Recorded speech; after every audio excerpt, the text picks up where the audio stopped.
1 ಅರಸುಗಳು 19ನೇ ಅಧ್ಯಾಯ 8 ಮತ್ತು 9ನೆಯ ವಾಕ್ಯಗಳು.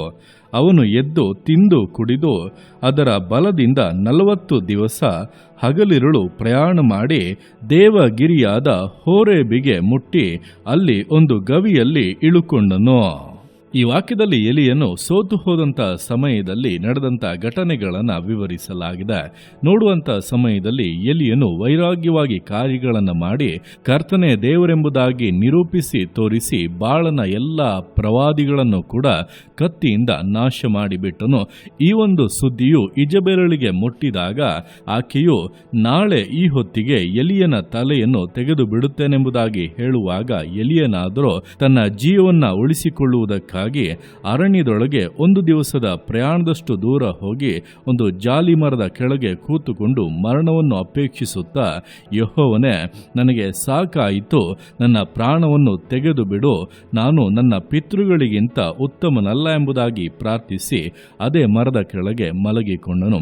ಈ ಪ್ರಾರ್ಥನೆಯನ್ನು ಕೇಳಿದಂಥ ದೇವರಾದರೂ ಎಲಿಯನು ಹೇಳಿದಂತೆ ಕಾರ್ಯವನ್ನು ಮಾಡದೆ ತನ್ನ ಉದ್ದೇಶಾನುಸಾರವಾಗಿ ಅವನನ್ನು ಯಾವೊಂದು ಉದ್ದೇಶದಿಂದ ಯಾವ ಆಗ್ರಹದಿಂದ ಕರೆದಿದ್ದರೋ ಅದನ್ನು ನೆರವೇರಿಸುವಂತ ರೀತಿಯಲ್ಲಿ ತನ್ನ ದೂತನನ್ನ ಕಳುಹಿಸಿ ಕೆಂಡದಲ್ಲಿ ಸುಟ್ಟಂತ ರೊಟ್ಟಿಯನ್ನು ಒಂದು ತಂಬಿಗೆ ನೀರನ್ನು ಕೂಡ ಕೊಟ್ಟು ಕಳಿಸುತ್ತಾ ಇದ್ದಾನೆ. ಎದ್ದು ಅದನ್ನು ತಿಂದು ಕುಡಿದಂತ ಎಲಿಯನಾದರೂ ಪುನಃ ಮಲಗಿಕೊಂಡನು.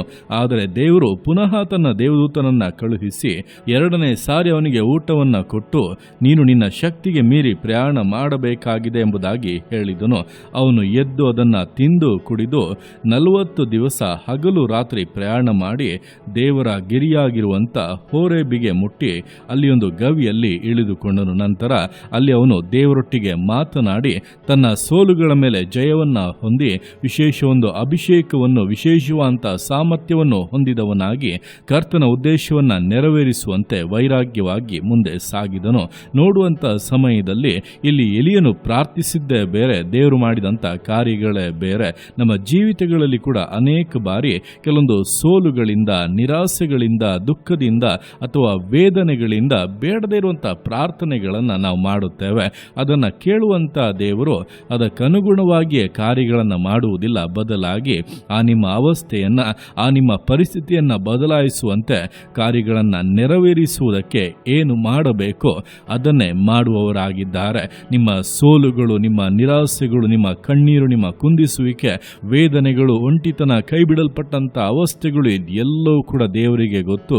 ಇವುಗಳ ಮಧ್ಯದಲ್ಲಿ ನಿಮ್ಮ ಹೃದಯದ ಮಿಡಿತ, ನಿಮ್ಮ ಹೃದಯ ಆಗ್ರಹಿಸುವಂತ ಕಾರ್ಯಗಳು, ನೀವು ಬಯಸುವಂತ ಎಲ್ಲ ವಿಷಯಗಳು ಕೂಡ ದೇವರ ಕಣ್ಣ ಮುಂದೆ ಇದೆ. ಆತನ ಜ್ಞಾನದಲ್ಲಿ ಎಲ್ಲವೂ ಕೂಡ ಅಡಕವಾಗಿದೆ. ಆತನು ಅದಕ್ಕನುಗುಣವಾಗಿ ನಿಮ್ಮನ್ನ ಸಂಧಿಸುತ್ತಾನೆ, ನಿಮಗಾಗಿ ಕಾರ್ಯಗಳನ್ನು ಮಾಡುತ್ತಾನೆ.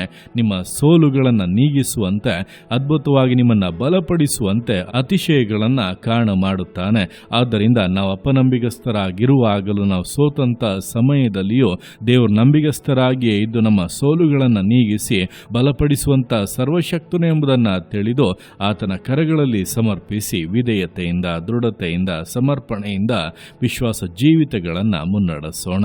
ದೇವರ ಕರಗಳಲ್ಲಿ ಸಮರ್ಪಿಸಿ ಪ್ರಾರ್ಥಿಸೋಣ. ಯೇಸುವೆ, ಸ್ತೋತ್ರ ರಾಜ, ಕೊಟ್ಟಂತಹ ದಿವಸಕ್ಕೋಸ್ಕರ ಸ್ತೋತ್ರ ಕರ್ತನೆ. ಈ ದಿವಸ ನಿನ್ನ ಕರಗಳಲ್ಲಿ ಸಮರ್ಪಿಸ್ತಾನೆ. ಪ್ರತಿಯೊಂದು ಜೀವಿತಗಳನ್ನು ನೀನು ಆಳ್ವಿಕೆ ಮಾಡು, ಬಲಪಡಿಸು ಕರ್ತನೆ. ಹೌದಪ್ಪ, ದಿವಸಗಳಲ್ಲಿ ಎಲಿಯನು ಸೋತು ಹೋದಾಗ ನೀನು ಅಪ್ಪ ಸ್ತೋತ್ರ ರಾಜ ಅವನ ಸೋಲುಗಳನ್ನು ಮಾರ್ಪಡಿಸುವಂತೆ, ಅವನ ಜೀವಿತದಲ್ಲಿ ಅಪ್ಪ ಹೊಸ ಅಭಿಷೇಕವನ್ನು, ನೂತನವಾದ ಬಲವನ್ನು ಕೊಟ್ಟು ಉನ್ನತವಾದ ನಿನ್ನ ಉದ್ದೇಶಗಳನ್ನು ನೆರವೇರಿಸುವಂತೆ ಅವನನ್ನು ಮುನ್ನಡೆಸಿದ ಹಾಗೆ ದಿವಸಗಳಲ್ಲಿ ನನ್ನ ಕೇಳ್ತಾ ಇರುವಂಥ ಪ್ರತಿಯೊಬ್ಬೊಬ್ಬರ ಜೀವಿತಗಳಲ್ಲಿ ಕೂಡ ಸೋತಂತ ಅವಸ್ಥೆಗಳು, ನಿರಾಸೆಗಳು, ವೇದನೆಗಳು, ದುಃಖಗಳೆಲ್ಲ ಮಾರ್ಪಡಲಿ. ಯೇಸುವೆ, ನೀನು ಮುಟ್ಟು ರಾಜ, ನಿನ್ನ ಜೀವಿತಗಳಲ್ಲಿ ಬಿಡುಗಡೆಗಳನ್ನು ಉಂಟು ಮಾಡು ಕರ್ತನೆ. ನಿನ್ನ ಅದ್ಭುತ ಕಾರ್ಯಗಳನ್ನು ನೆರವೇರಿಸಪ್ಪ. ನಿನ್ನ ಕೃಪೆಯಿಂದ ಅಪ್ಪ ಸಹಾಯ ಮಾಡಿ ಆಶೀರ್ವದಿಸಿ ಘನಪಡಿಸಬೇಕೆಂದು ಪ್ರಾರ್ಥಿಸ್ತಾ ನಿನ್ನ ಮಕ್ಕಳು ಯಾವ ವಿಷಯದಲ್ಲಿ ದುಃಖಿಸುತ್ತಾ ನಿರಾಸೆಯಲ್ಲಿದ್ದಾರೋ ಅದರಲ್ಲಿ ಅದ್ಭುತಗಳನ್ನು ಕಾಣಲಿ. ನಿನ್ನ ಬಲವನ್ನು ತೋರ್ಪಡಿಸಿ ಆಶೀರ್ವದಿಸು. ನೀನು ಆತಗೆ ಮಾಡುವಂಥ ನಿನ್ನ ಪ್ರೀತಿಗೋಸ್ಕರ, ಕೃಪೆಗೋಸ್ಕರ ಅಪ್ಪ ನಿಮಗೆ ಸ್ತೋತ್ರಗಳು. ಪ್ರತಿಯೊಂದು ಜೀವಿತಗಳನ್ನು ಅಪ್ಪ ನಿಮ್ಮ ಕರಗಳಲ್ಲಿ ಸಮರ್ಪಿಸ್ತಾ ಇದ್ದಾನೆ. ಆಶೀರ್ವದಿಸು, ಮಾನಿಸು, ಘನಪಡಿಸು.